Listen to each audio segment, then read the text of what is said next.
बादलों के पार एक जादुई दुनिया भूटान का परिचय। हिमालय की गोद में छिपा यह देश शांति और पवित्रता से भरा है। ऊंचे पहाड़, हरी घाटियां और रहस्यमयी सुंदरता। भूटान सिर्फ एक देश नहीं बल्कि एक एहसास है।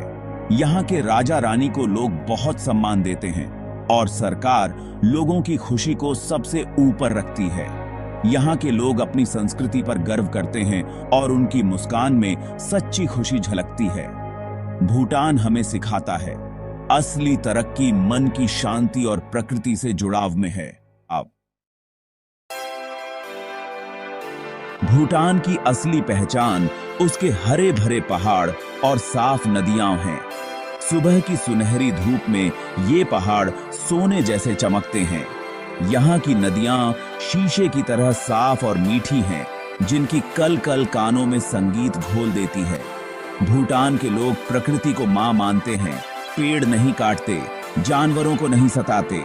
यहाँ हर कदम पर प्रकृति का चमत्कार दिखता है, याद दिलाता है कि हम इसका सिर्फ एक छोटा हिस्सा हैं। परंपराओं की खुशबू भूटान की सांस्कृतिक धरोहर। भूटान की संस्कृति उसकी सबसे बड़ी ताकत है। यहाँ के लोग अपनी परंपराओं और रीति रिवाजों से गहराई से जुड़े हैं। यह जुड़ाव उनके पहनावे, घरों, त्योहारों और व्यवहार में झलकता है। भूटानी लोग सरल और मेहमान नवाज होते हैं। भूटान की वास्तुकला अनोखी है। यहाँ के घर, मठ और मंदिर एक खास शैली में बने होते हैं। इन इमारतों की दीवारों पर रंग बिरंगी चित्रकारी की जाती है। हर घर में एक छोटा सा पूजा का कमरा होता है। यह दिखाता है कि धर्म उनके जीवन का एक महत्वपूर्ण हिस्सा है। बौद्ध धर्म भूटान की संस्कृति का आधार है। यहाँ के ज्यादातर लोग बौद्ध धर्म को मानते हैं। आपको हर जगह प्रार्थना के झंडे लगे मिलेंगे। यहाँ के मोनास्टेरियों में भिक्षु रहते हैं जो ध्यान और प्रार्थना करते हैं। धर्म उन्हें सही रास्ते पर चलना और दूसरों की मदद करना सिखाता है। भूटान के लोगों का जीवन अनुशासित और सरल है। वे सुबह जल्दी उठते हैं और दिन की शुरुआत प्रार्थना से करते हैं।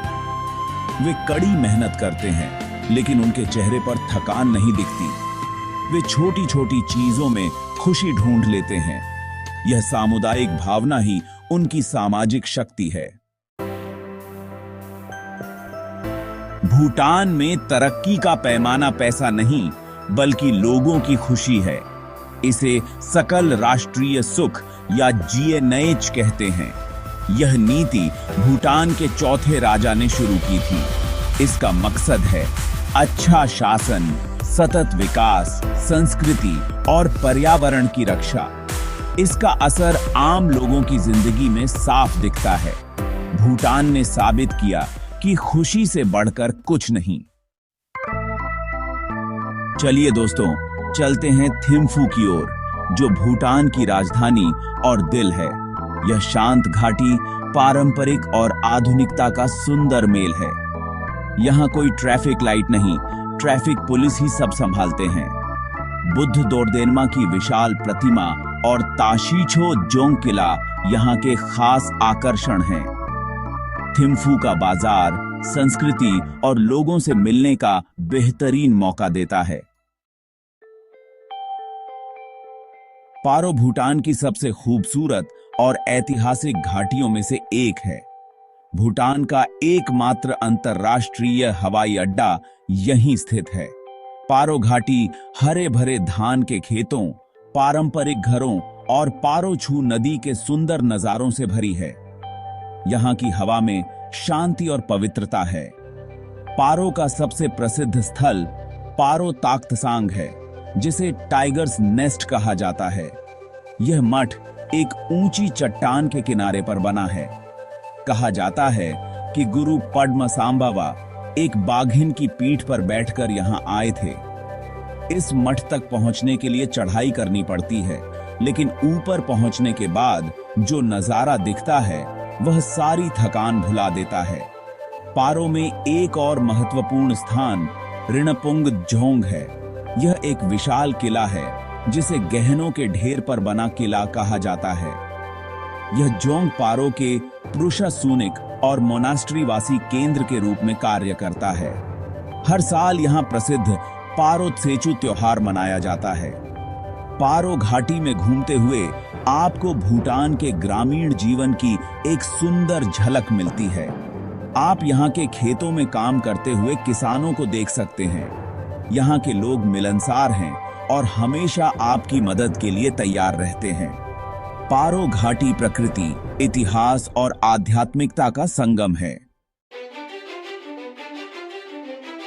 भूटान की संस्कृति उसके रंगों में बसती है और ये रंग उनके पहनावे और त्योहारों में दिखाई देते हैं। भूटान के लोग अपने पारंपरिक परिधान को गर्व के साथ पहनते हैं।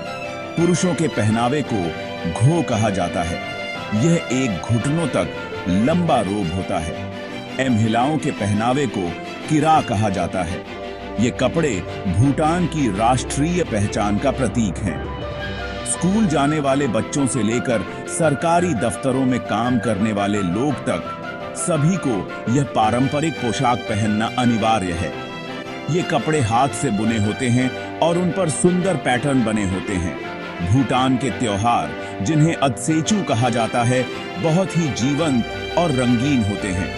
ये त्योहार गुरु पद्मसाम्बावा के सम्मान में मनाए जाते हैं। इन त्योहारों का मुख्य आकर्षण छाम नृत्य होता है, जिसमें भिक्षु और आम लोग रंग बिरंगे रेशमी कपड़े और लकड़ी के बने मुखौटे पहनकर नृत्य करते हैं। त्सेचू सिर्फ एक धार्मिक आयोजन नहीं है, बल्कि यह एक सामाजिक मिलन का भी अवसर है। दूर दूर के गांवों से लोग अपने सबसे अच्छे पारंपरिक कपड़े पहनकर इन त्योहारों में शामिल होने आते हैं। यह उनके लिए अपनी रोजमर्रा की जिंदगी से एक ब्रेक होता है।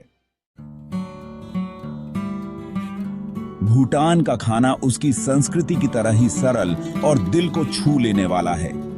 यहाँ के भोजन में तीखेपन का खास स्थान है। भूटानी मानते हैं कि मिर्च खाने से शरीर गर्म रहता है। यहाँ का राष्ट्रीय व्यंजन एमा दाची है, जिसका मतलब होता है मिर्च और पनीर।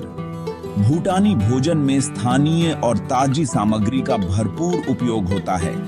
यहाँ के लोग अपने खेतों में उगी सब्जियां जैसे आलू, पालक, शलजम और कद्दू का इस्तेमाल करते हैं।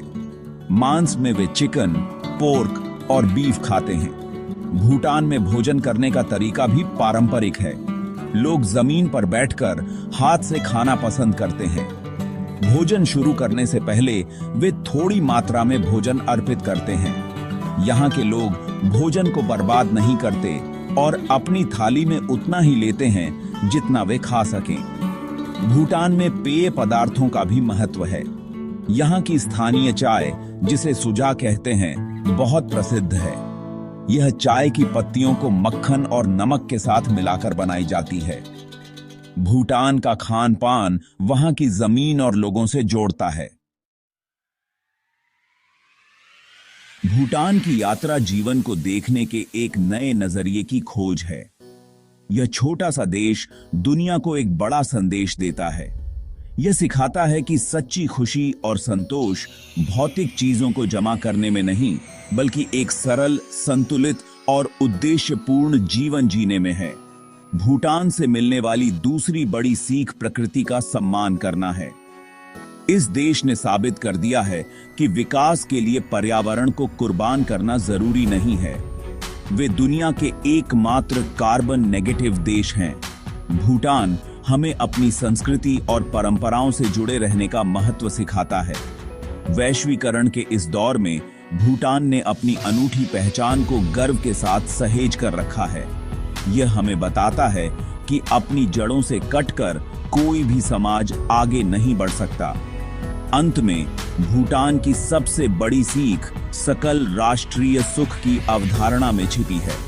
यह बताती है कि एक सरकार और समाज का अंतिम लक्ष्य केवल आर्थिक समृद्धि नहीं, बल्कि नागरिकों की समग्र भलाई और खुशी होनी चाहिए। भूटान एक आदर्श दुनिया की तरह लग सकता है, लेकिन यह एक जीता जागता उदाहरण है कि अगर इरादे नेक हों तो एक बेहतर और खुशहाल समाज का निर्माण संभव है।